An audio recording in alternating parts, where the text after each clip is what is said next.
How's it going, guys? It's Mr. Lo4f, and today I'm going to go on do a mission called Long Distance Haul. It's only a mission. I'm on the North Peak National Park, the second map on Phase 10. This is to go and get the Mack Defense 917, I believe it's called. And yeah, overall, pretty simple mission. So I'm going to take the Zikz 612H that I've now named Steve. And a loaf, of course, and yeah, kind of down to the middle of the map, back towards the gateway really, grab the truck, and then I kind of decided to go this way around the map just to not double back on myself. Strictly speaking, it is a bit longer, but I don't think it's like that bad in the end. I think it only took me about 6 or 7 minutes, say, to drive there, so I sort of thought if I double back on myself, it'll the mission will be done pretty quick anyway, and yeah, just for the sakes of a bit more of a scenic view, have a little bit more of a look around the map. And even like, basically for this mission, so you got to go and drive there, and then you fix it and refuel it, and then tow it back. It's near enough to where I've just set off from the garage. There's like a trailer store sort of on the opposite side of the road, and you've got to take it to there. So pretty simple in that sense. But even like the damage and fuel that you need, repairs I think is only about 115 repair points, and fuel I can't quite see now, but it's not a lot. The loaf, yeah, more than handles it. And in this case, Steve's got the old roof rack on, but if you brought a truck like without, and I would recommend taking something to where you can fix the truck when you're there, because I kind of test it out and you can see it in this video, but it's just easy to explain it because it just plays out that way. I basically fix it and refuel it, and obviously at some point whilst I'm towing it back to the garage, I hit a rock or whatever and it takes a bit of damage. Long story short, that doesn't count against me, but just before, when I find the truck and I'm originally fixing it, I actually crash into it and cause 1 damage, and the amount of repair points I needed does go from like 115 to 116. So if you just thought, because you're towing it back to near the garage and there's a trailer store, I suppose strictly speaking it doesn't matter that much, because if you had a trailer store there and everything, then I suppose you could spawn as many repair points as you want. But yeah, it's just if you tow it all the way back, you're probably going to damage it and then need a fair amount more fuel and repair points. Also, just say quickly with this mission, it's called Long Distance Haul, but when you come on the map and kind of you look to where the location of the Mack defense is, it says Stuck Truck. So I just, when I put the game on tonight, I assumed the mission was called Stuck Truck, and then I went to the mission list and I was thinking, where the hell is it? Like, I definitely activated the mission when I went there, like I had it on video, and that's the whole point I drove over there. So then I went and got, luckily I had like Kenworth 963 that was on the Duncan Bay map but at the gateway, so I drove that through, headed to the truck, and yeah, it's called Long Distance Haul, not Stuck Truck. And in this mission, yeah, of course this mission, you need to take the detour around the marshes or something. It's like pretty, get the hint, I name it twice just in case you don't the first time. Yeah, so there's a little roadblock on the way here. I mean, it literally tells you to, you have to take the detour around the marshes, which to be fair are not particularly brutal or anything like that. There's squeeze through these trees and we're good to go really. Yeah, I was just mentioning before, like I say, with the mission, just it's called Long Distance Haul, not Stuck Truck, and for the most part it might not catch you out. I mean, there you go, it caught me out. To be fair, I don't pay the most attention, but yeah, I should have gone through my missions, but I just naturally thought, oh, Stuck Truck, it's not on my list of missions, so for whatever reason it must not be activated.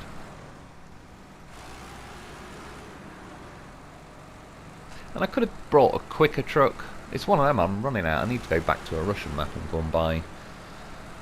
I'm pretty much out of loaf, so I have to get OG loaf back out.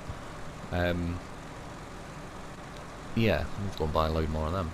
I think I've got 250 now, but I swear it doesn't feel like I have. He gets around, I'll give him that, because, well, yeah. I think there's one other one left in my garage, which is Bold Loaf. There's one without a roof rack. It does come in handy in certain situations. But other than that, the other 248 must be chilling, doing good work. It's funny, for some reason I was flicking through my maps earlier and I ended up on I think it was even Zimnegorsk. Oh yeah, do you know, funny enough, I was going to travel there to go and buy a load of loaves, and then I forgot because I got distracted.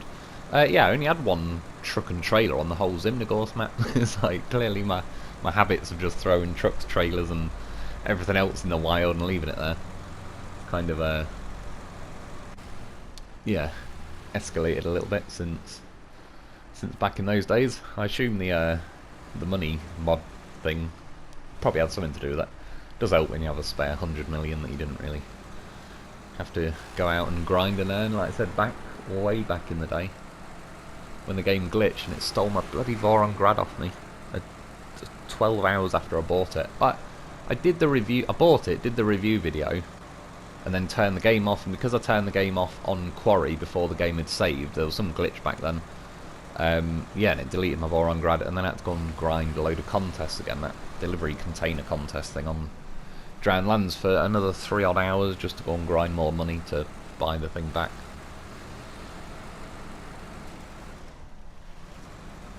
You see, even back then the Lo4f was a goddamn professional, because days before that, somehow, maybe not even days, might have been less than that, somehow the Lo4f cloned itself, and then the game stole the clone, but then it gave me a Dan in return, which back then was worth like 140 odd grand, and we didn't have money mod things or anything, so yeah, worked out to be a pretty good swap. The game took the bait, Lo4f knew what he was doing, it wasn't him. It was an imposter all along. And yeah, got a free Dan out of it. But then it stole my Vorongard, and it stole about 20 trailers from Quarry, which probably overall isn't too bad, because to be fair, it's getting a little bit packed with trailers and Quarry these days, and yeah, that's with 20 odd less trailers. Yeah, I made it to the swamp. I kind of just jumped off the rocks a little bit. I could have just followed these islands kind of in. But yeah, there's the truck. It's not like a massive truck, but it is 8-wheeled and all the rest of it. It's fun. When you read the description, it says that it's like a 4-wheel drive, and sort of bragging, saying, yeah, it's off-road, it's 4-wheel drive, and it's like, well, that would be good, except it has 8 wheels. But I believe it is 8-wheel drive. There's also just some kind of error going on there. And yeah, like I say, as far as fixing it, 115, but I think it cost me 116 because I just crashed and done 1 damage to it. I just remember the fuel, it's not a lot. The roof rack's got 120 in it. It took, what, 45, so 75 litres. Yeah, pretty simple. I think that's 75. You could have done it like with just transferring your own fuel tank over, really. And that's my point. Like, now I've just done the mission, up in the top right, it's now, you know, done like the first stage of the mission. It's now gone to like deliver the truck to the destination, which is essentially back near where I set off from the garage. So now, no matter how much fuel or damage it takes, it just won't hassle me and do that. And I'm pretty damn sure there has been certain missions in the past where we've had to fix and repair and refuel stuff, but if you then damage it, it kind of reverts back to the first stage of the mission and tells you need to sort of fix it again. I'm sure I remember, like, probably a good couple of years ago, we might be talking back on the original maps. But yeah, either way, I just think it's a quicker, easier way to get that done. And now, I mean, Steve's not the most rapid of trucks. Like I said, I could have brought something like a Dolphin with a more high-range gearbox, but I've been wanting to drive this one around again for a little bit. I've been messing around. I could have brought the Kenworth as well. That would be another kind of main option, since it's a pretty new vehicle. But to be fair, Steve is pretty new himself. And yeah, just to give it a chance to sort of go for a blast on these maps, really, and actually see how it's holding up. I mean, overall, that's another thing, because like when you're doing, in this case, like it's not strictly a road train, but you know what I mean, towing like a vehicle behind. The game obviously likes speed capture, and when you're in a truck that's got a high range gearbox, that speed cap is more, you feel it a lot more because it's just such a difference. With these trucks like advanced special gearboxes, there is still a little bit of a speed cap, but yeah, it just, you can almost get away without noticing it too much, sitting like 5th gear, or this particular one, the advanced special, has got 6 gears. Yeah, it's going to hold you back compared to what you would be wound up, but not by a lot at all. I mean, that was another good reason to bring Bruce, because this Mack Defence, I mean, to be fair, it's like, it's clearly not a massive truck like this, or, you know, the Kolob, that sort of stuff, but then it's not a tiny truck. It's definitely got a bit more volume and everything to it than, yeah, I don't know, the Tigers, the Boron, that sort of stuff. It's what I did notice that I thought was a little bit of a missed opportunity in a way. It actually looks like it's got a half decent sized rear chassis with you know, it's got like 3 axles at the back and all the rest of it. You've got some kind of like little repair kit sat on the back of the truck, which, unless I've missed something, I did kind of skim through it all a little bit, but I don't think you can detach that. It kind of just comes with it. I assume you can have access though to that spare tyre. But yeah, you can't put this new like heavy crane that they've added to the game, which again just seems a bit of a missed opportunity, because I believe it was Justin Lynch was saying it's like that new biggest crane can fit on vehicles that in theory can have 3-slot cargo beds. There's a couple of exceptions, but it's like the Dolphin, for example, doesn't give you the option of a 3-slot cargo bed, but he's right, like on mod versions they do add a 3-slot version. And yeah, just like I say, the fact that this is like should have a long enough chassis, and I do believe as well, in theory, if you could unequip that little like service thing and spare tyre behind it, it should like have enough room to fit it all. That's what she said. And yeah, it just seems like a bit of a missed opportunity, really, because well, it's a new truck in the game, new crane, it kind of makes sense. I know the Kenworth can have it, but it'd be pretty nice if this one could, because the Kenworth is a bit of a fat, meaty, slower truck. This thing would be kind of more in line with a bit more like a rapid response, nimble truck that you can go zipping around the trees a little bit better anyway.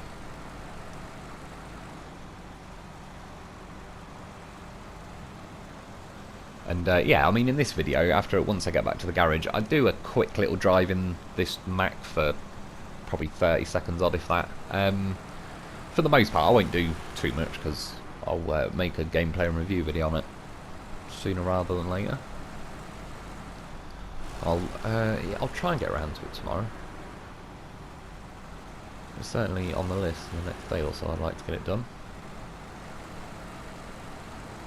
And I've got a feeling, yeah, it's just going to be more in line. It actually felt pretty nice and powerful when I just drove it around the yard.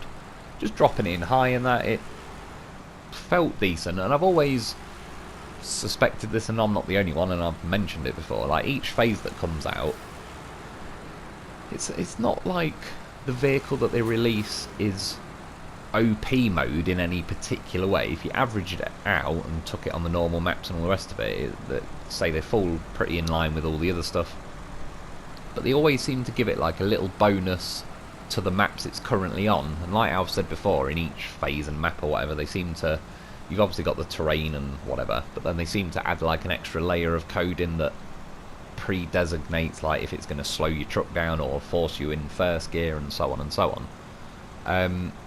And yeah, the vehicle that they often release that matches with the phase that you're on, they just seem to have like, I remember on phase 7 Burning Mill, the Land Rovers just seemed to go around that track quicker than most other scouts, and it was just more a case of they didn't really have this like coding kicking in where they automatically slow down. But then when you go to other maps, it kind of all panned out and was, yeah, sort of made sense. And then I can't remember off the top of my head, but some of the more recent maps and phases and stuff as well, I think there's been a few situations where it seems like it's been specially tweaked for that one. So I'm not particularly complaining. I mean, yeah, this Mack should kind of motor around pretty nicely. From the little go I had, it was still driving through like the garage and yard on this map is not really like a tarmacked garage or anything. It's just kind of like mud everywhere. So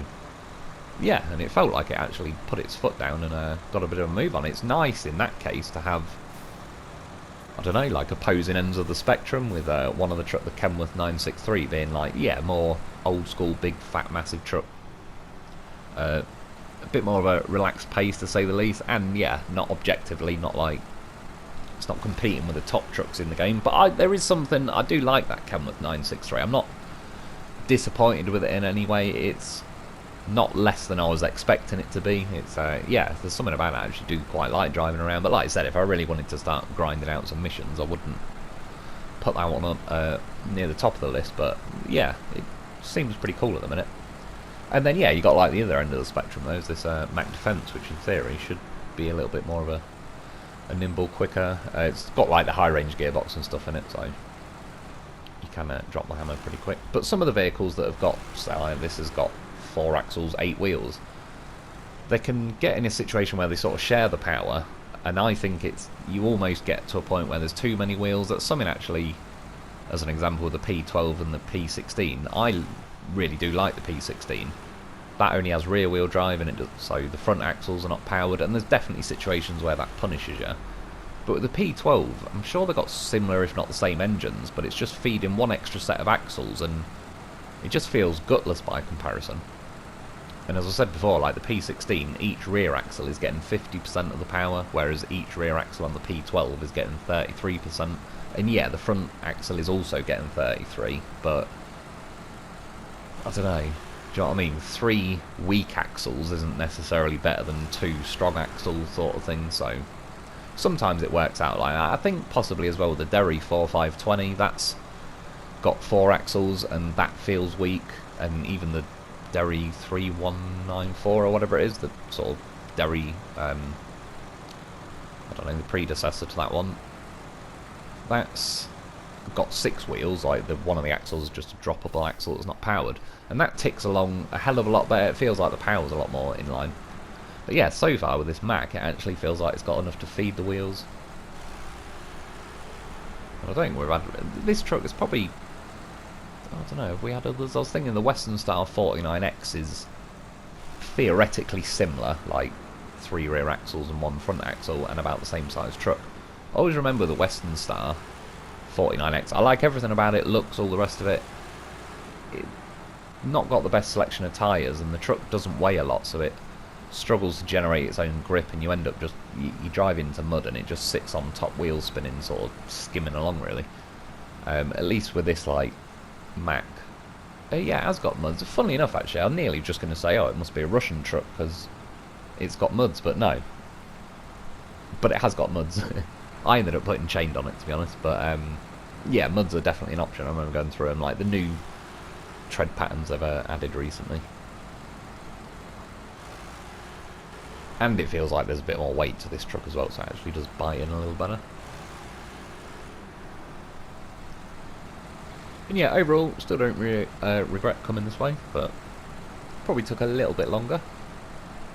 I mean, at some point I need to go around and, you know, start doing like the roadblocks and bridges and all the rest of it. It's sort of one of them really, where it's just the time to do it. Quite a few videos, I think, this last week that, well, the exploration videos, they've ended up taking, I think, yeah, nearly like 57 minutes, and that they were among the longest videos I've ever done. I still think the Lo4f probably has the record for that on the gameplay and review, which was the first video that I did that was originally going to be over an hour. That was when I first realised that the PS4 Share Factory editing thing doesn't let you upload a video over an hour, so somewhere there was some unseen footage, some raw Lo4f footage.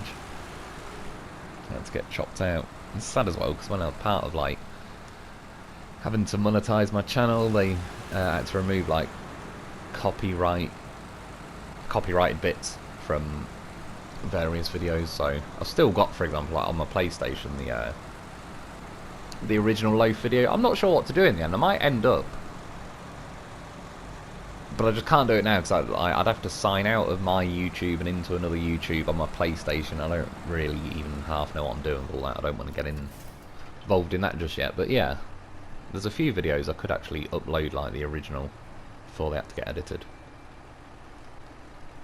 Yeah, we got here, like, because I already fixed it and everything, just drive into the square and it kind of automatically cashes it in. Not a lot of money, but the truck itself is like 150 odd grand, so yeah, worth it in that sense. And yeah, here's like a quick look at it.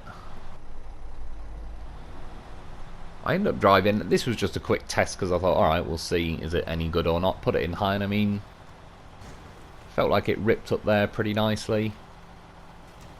Jumped over these rocks, but then as I landed here, I like how it kind of quite swiftly planted back on its axles. It wasn't sort of boating around thinking, oh, I might tip.